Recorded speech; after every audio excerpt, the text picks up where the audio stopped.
ద్వాదశ జ్యోతిర్లింగాలలో ఒకటైన రామేశ్వరం తమిళనాడులో ఉంది. హిందూ మహాసముద్రం బంగాళాఖాతం సంగమ స్థానంలో కనిపించే చిన్న ద్వీపం ఇది. ఇక్కడ కొలువైన పరమశివుడు రామనాథ స్వామిగా భక్తులు దర్శనమిస్తుంటారు. నిత్యం భక్తులతో కిటకిటలాడే ఈ ఆలయానికి ఎంతో చరిత్ర ఉంది. చరిత్రతో పాటు రామేశ్వరం గురించి కొన్ని ఆశ్చర్యకరమైన విషయాలు కూడా తెలుసుకుందాం. పురాణాల ప్రకారం త్రేతాయుగంలో సీతాదేవిని అపహరించిన రావణాసురుడిని సంహరించేందుకు శ్రీరాముడు వానర సైన్యంతో కలిసి రామేశ్వరం నుంచి రామసేతు నిర్మించి శ్రీలంకకు చేరుకున్నాడు.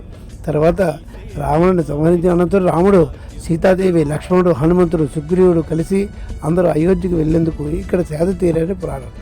అప్పుడు మహాజ్ఞాని శివభక్తులైన రావణుని సంహరించేందుకు బ్రహ్మత్యాపాతకు చుట్టుకోకుండా ఉండటానికి పరిష్కారం చూపించమని రాముడు మహర్షులను అడిగాడట. శివలింగాన్ని ప్రతిష్ఠించి పూజించమని వారు సలహా ఇచ్చారు.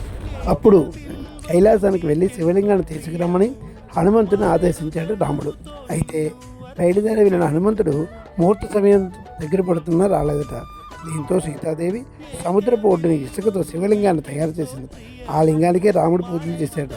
ఆ తర్వాత శివలింగంతో వచ్చిన హనుమంతుడు ఈ విషయం తెలిసి అలగడంతో రాముడు రెండింటిని ప్రతిష్ఠించాడు. అంతేకాదు భక్తులు మొదట హనుమంతుడు తెచ్చిన శివలింగాన్ని దర్శించుకోవాలని కోరాడట. అందుకే ఇప్పటి వరకు అర్చకులు హనుమంతుడికి శివలింగానికి పూజలు నైవేద్యాలు చేసిన తర్వాత రామలింగానికి పూజలు చేస్తారు. ఇలా రెండు శివలింగాలు కలిగిన అరుదైన ఆలయం ఈ గుడి గుర్తింపు పొందుతుందని చెప్తారు. రామేశ్వరంలో మొత్తం 64 బావులు ఉంటాయి. వీటిలో ఆలయంలో ఉన్న 22 అతి ప్రధానమైనవిగా చెబుతారు. రావణ సంహారం తర్వాత రాముడు అమ్ముల పొదలో మిగిలిన 22 బాణాలతోనే ఇక్కడ 22 బావులను సృష్టించాడు పండితులు చెబుతున్నారు. ఇక్కడకు వచ్చే భక్తులు మొదటి సముద్రపొడ్డున అగ్నితీర్థం స్నానం చేసిన తర్వాత ఆలయంలోకి వెళతారు. అలాగే ఆలయం లోపల 22 తీర్థాలన్నింటిలోనూ కాకపోయినా 1-2 స్నానం చేసినా పుణ్యఫలం దక్కుతుందని తెలియజేస్తున్నారు. ఈ తీర్థాలన్నీ సముద్రపు ఒడ్డున ఉన్న కూడా ఒక్క బావి కూడా నీటి నుంచి రుచి ఒక్కలా ఉంటుందిట. కొన్ని బావుల్లో నీరు తీయగా కూడా ఉంటుందిట.